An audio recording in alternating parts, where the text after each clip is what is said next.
Maka rezeki itu ada yang sifatnya mutlak, mau nggak mau akan sampai kepada kita. Ada yang sifatnya ikhtiar. Ada yang sifatnya ikhtiar.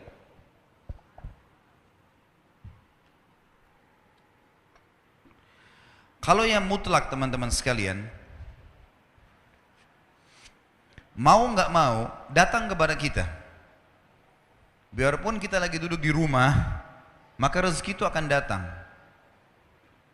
Seperti misal, mata kita sekarang menangkap cahaya, hidung kita menarik oksigen, telinga kita menangkap suara, energi di tubuh kita pada saat kita mau bergerak, kita mengeluarkan proses makanan yang habis akan dibuang kotoran, tinja dan air seni, rezeki datang. Ada juga rezeki-rezeki yang lain selain daripada itu, seperti misalnya kita lagi duduk di rumah, tetangga antarin makanan, nggak pernah pesan, nggak pernah apa-apa, tiba-tiba dikasih. Orang tua kita banting tulang, begitu mereka meninggal kita dapat warisan. Ya. Ada rezeki yang mutlak. Kita lagi masuk ke restoran, tiba-tiba ada teman juga masuk, dibayarin, ditraktir. Kita nggak pernah programin sebelumnya. Namanya mutlak, pasti sampai ke kita. Jadi sesuai dengan hadis baginda Nabi SAW, tidak akan meninggal jiwa, tidak akan meninggal orang yang punya nyawa, kecuali akan dilengkapkan semua rezekinya. Ada orang subhanallah pas sudah tua sekali, dapat warisan, tiba-tiba jadi kaya, ada saja. Ada orang bertahun-tahun sakit, sembuh di akhir hidupnya, kuasa Allah, rezekinya pasti sampai kepada dia. Ada hadis yang lain berbunyi, kalau seandainya seseorang di antara kalian, hadis sahih riwayat Imam Ahmad setahu saya, kata Nabi SAW, kalau seandainya seseorang di antara kalian lari dari rezekinya, sebagaimana dia lari dari kematian, maka rezekinya akan datang kepadanya sebagaimana mati akan datang kepadanya. Itu maksudnya adalah mutlak, sampai kepada kita, mau nggak mau akan datang rezeki itu. Ada rezeki yang kedua teman-teman, namanya rezeki ikhtiar, berhubungan dengan ikhtiar kita. Jadi rezeki ikhtiar ini memang harus melalui usaha, upaya. Seperti misal ada orang sudah S1, dia kerja jadi dosen di kampus, dapat gaji 5 juta. Dia ingin lebih besar gajinya, dia lanjutin S2, ikhtiar dia bukan? Hah? Mana suaranya nih? Masih hidup nggak ini? Hah? Kalau sore-sore begini ada yang tidur, ini aneh nih. Hah? Tapi kayaknya nggak ada yang ngantuk, masalah rezeki soalnya ya. Jadi kalau orang S1 dia mau lanjut S2, tujuannya supaya gajinya di kampus lebih tinggi. Ikhtiar dia bukan? Ikhtiar dia. Baik S2 gaji 10 juta, S3 ternyata 15 juta. Dia sekolah lagi S3 supaya gaji di kampus lebih tinggi lagi. Ikhtiar dia. Dia buka satu butik baju, kemudian dia mau kembangkan. Dia mau kembangkan, dia buka 5 cabang, 10 cabang, ikhtiar dia. Dia yang berikhtiar. Dia punya restoran, dia buka 10 cabang restoran. Dia tinggal punya ilmunya saja, selesai. Dia bisa kembangkan. Kalau saya sering gambarkan di pengajian saya, masalah rezeki ini adalah seperti pohon. Pohon buah, ada buah yang berjatuhan, ada buah yang bergelantungan. Buah yang berjatuhan ini, itu adalah rezeki mutlak tadi. Artinya kita tidak usah capek-capek, upaya datang sendiri. Ya tadi oksigen yang kita hirup, cahaya ditangkap oleh mata, tadi traktir teman, dapat warisan orang tua dan seterusnya. Ada buah-buahan yang bergelantungan, kita harus punya fasilitas, galaka atau punya tangga untuk naik ke atas, harus ada ikhtiarnya, baru bisa pungut tuh buahnya. Nah ini siapa saja boleh lakukan. Ingat, dalam masalah rezeki, kafir atau beriman sama-sama dikasih sama Allah. Jangan bilang, kenapa tetangga saya orang kafir itu bisa punya mobil mewah? Kuasa Allah. Siapa yang mau punya usaha, dia bisa dapatkan. Hanya bedanya antara muslim sama kafir di status halal atau haramnya. Kalau muslim, teman-teman sekalian, kita ini orang muslim, buah-buah yang berjatuhan dan buah-buah yang bergelantungan tadi, yang dibolehkan ambil hanya yang berkualitas. Ada busuk sedikit jangan diambil, halal.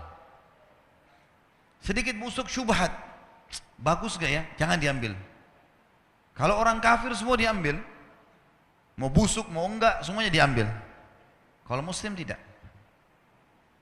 Dan subhanallah, dalam masalah ini para ulama mengatakan seorang muslim mendapatkan keberkahannya.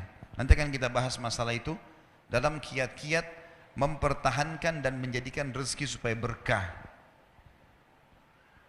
Jadi ini gambaran rezeki teman-teman sekalian. Dan supaya kita tidak menyangka buruk dengan Allah, harusnya seseorang di antara kita teman-teman sekalian, harusnya seseorang di antara kalian, ini wajib hukumnya, mengetahui bahwasanya kalau kita ingin mempertemukan tentang kondisi kita dengan kondisi orang lain, maksudnya kondisi orang non muslim misalnya, pertemukan yang sesuai, yang sepadan. Misal, tidak adil kalau saya seorang pegawai, gaji saya 1 juta misalnya atau 2 juta rupiah, saya pertemukan dengan tetangga saya yang seorang miliarder kafir, nggak bakal adil itu.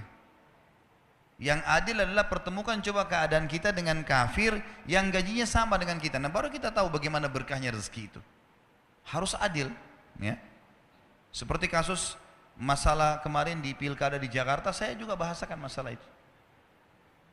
Tidak adil sekarang banyak orang non muslim ini mengatakan, atau orang-orang munafik dari kaum muslimin pura-pura Islam, dia bilang lebih baik pemimpin kafir yang tidak korupsi daripada pemimpin muslim yang korupsi. Ini tidak adil ini. Mestinya pertemukan begini, non muslim yang tidak korupsi dengan muslim yang tidak korupsi. Nah itu baru adil. Kafir yang koruptor dengan muslim yang koruptor, nah baru adil. Nggak bisa dipertemukan antara ini dengan ini, tidak bisa. Nggak bisa kita pertemukan keadaan kita yang gaji 1 juta dengan tetangga non muslim yang 1 miliar gajinya atau pendapatannya. Nggak adil namanya. Maka harus kita sesuaikan di sini ya. Harus kita sesuaikan supaya kita tidak sangka baik, tidak sangka buruk dengan Allah Subhanahu wa taala. Ingat, Allah selalu dengan prasangkaan hamba-hambanya. Ini harus digarisbawahi teman-teman sekalian. Banyak kisah nyata berhubungan dengan masalah ini. Kalau kita menggantungkan nasib kita pada Allah luar biasa. Ada seorang syekh, saya dengarkan ceramahnya, menarik sekali. Saya tidak tahu orang itu siapa, tapi cuplikannya saya dapatkan dari seorang teman dari Jeddah yang mengirimkan ke saya.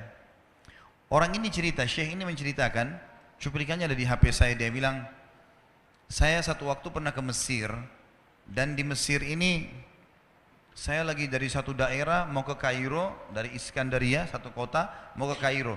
Itu saya tiba di Kairo mungkin sekitar jam 2 malam. Pesawat saya selepas subuh harus berangkat kembali ke Saudi. Dia bilang, saya telepon pengurus masjid, saya mungkin mau mampir di masjid yang saya ceramah kemarin di Kairo itu. Saya mau tinggal di sana mungkin 2 jam, 3 jam istirahat. Nanti habis itu baru kemudian saya berangkat ke Saudi habis subuh. Dia bilang, saya masuk ke masjid, tiba jam 2 malam, turun dari mobil, saya lihat masjid, lampunya nyala semua nih. Kemudian setelah saya masuk masjid, saya temukan ada orang di mihrab, imam, lagi sujud, nangis-nangis. Luar biasa, tangisannya itu kalau orang dengar membuat orang yang dengar pun mau menangis. Jadi saking luar biasa dia merengeknya sama Allah dalam sujudnya. Kata syekh ini, saya pun sambil berdoa sama Allah, ya Allah kabulkan permintaannya orang ini. Walaupun saya belum tahu apa yang diminta gitu. Dia bilang selesai dia sholat, saya dekati dia, saya bilang, Masya Allah, doa apa ini? Luar biasa ini. Doa yang diikuti dengan tangisan di sepertiga malam menjelang subuh. Allah turun ke langit bumi, dikabulkan nih. Dia bilang, demi Allah syekh. Karena syekh ini orang Arab biasanya panggil, bisa orang pintar, bisa orang kaya, bisa orang tua. Jadi kalau antum dipanggil syekh, jangan bangga dulu ya. Karena banyak maknanya itu. Ya. Jadi dipanggil syekh, dia tidak tahu, biasa juga di Saudi begitu ya. Kalau ada orang kita tidak kenal dipanggil syekh, syekh, sini syekh. Walaupun antum bukan syekh sebenarnya gitu. Ya. Maka dia bilang, demi Allah syekh. Dia tidak tahu kalau ini orang memang ulama gitu. Istri saya sekarang lagi dirawat di rumah sakit. Dan saya harus bayar 14.500 jeni atau ponnya Mesir. Saya harus bayar rumah sakit. Kalau enggak istri saya enggak bisa dioperasi. Ini sudah parah sekali. Kata syekhnya, jadi gara-gara itu kau sujud sama Allah. Dia bilang iya, lanjutkan nangis sama Allah. Allah tidak akan menyia-nyiakan orang yang ikhlas minta padanya. Lanjutkan, nikmati sujudmu. Pasti Allah akan berikan jalan keluar. Dia bilang iya baik. Orang itu dia bilang kembali lagi ke mihrab, nangis lagi. Sholat sujud sama Allah, ya Allah. Dan dalam doanya begitu. Ya Allah, istri saya mau dibayar besok rumah sakitnya. Jumlahnya sekian, saya tidak pegang uang satu jenih pun. Ini 14.500 jenih. Banyak sekali. Maka dia bilang, orang ini bilang baiklah kalau begitu. Syekhnya ini bilang, saya mau tidur dulu. Saya istirahat 1 jam, menjelang azan subuh dia bilang. Ada marbot masjid datang bangunin saya. Sudah azan, saya sholat qobliyah, sholat sunatul fajr. Waktu iqamah, pengurus masjid tahu kalau dia ini ulama, dipanggil dengan syekh, tolong jadi imam. Dia bilang saya capek, baru istirahat 1 jam, 2 jam malam. Biarlah imam. Dia bilang tidak apa-apa, ayat-ayat pendek aja, baca surah-surah pendek aja. Kata syekh baiklah. Dia bilang saya baca surah-surah pendek. Rupanya mikrofon masjid karena keluar di luar. Ada satu pengusaha Mesir, apartemennya itu dekat masjid dan dia suka ikuti ceramahnya syekh ini di YouTube. Dia bilang, turun dari apartemennya, ikut sholat berjamaah di masjid. Karena dia kenal suaranya orang ini gitu. Begitu selesai sholat, dia bilang, saya lagi zikir, datang orang itu.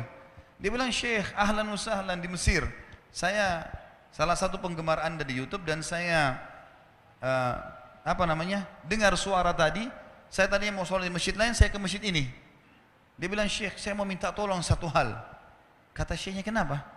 Dia bilang, saya sudah ngitung zakat uang perusahaan saya harus alokasikan 14.500 jenis. Kata syekhnya. Orang itu bilang, saya mau alokasikan zakat saya 14.500 jenis. Kata syekhnya, saya nangis, dengar itu. Nangis, saya terisak-isak. Kata orang itu, kenapa Anda nangis? Syekh bilang, saya nggak bisa jelasin. Dia bilang, saya nangis terus. Kemudian saya lihat ke kiri kanan di sof, mana orang yang tadi malam sholat tahajud tuh? Ada di ujung. Dipanggil sama Syekh, fulan kesini, datang. Dia bilang, ceritakan masalah kamu apa? Dia bilang, Syekh, saya punya masalah, istri saya dioperasi harus bayar 14.500 jenih hari ini, kalau tidak nggak operasi. Kata Syekhnya, tiba-tiba si pengusaha ini nangis-nangis. Orang ini juga heran, kenapa kalian berdua menangis? Dia masih bingung, kenapa gitu. Kata Syekhnya, biarin orang ini yang jelaskan. Yang punya usaha bilang apa? Demi Allah Syekh, saya sudah 1 minggu taruh uang ini di lemari saya, sudah 1 minggu. Setiap hari istri saya bilang, turunkan, lakukan haknya Allah, zakat itu keluarkan. Dia bilang, saya ingin dapat 1 orang yang saya kasih langsung, daripada saya bagi-bagi. Saya mau 1 orang saya kasih, selesaikan masalah dia. Dan Allah selamatkan saya di akhirat. Orang ini jadi nangis. Orang yang punya minta butuh, nangis. Kata pengusahanya, ini uangnya silakan, 14.500. Semoga Allah selesaikan urusan saya di akhirat gara-gara saya bantu kamu.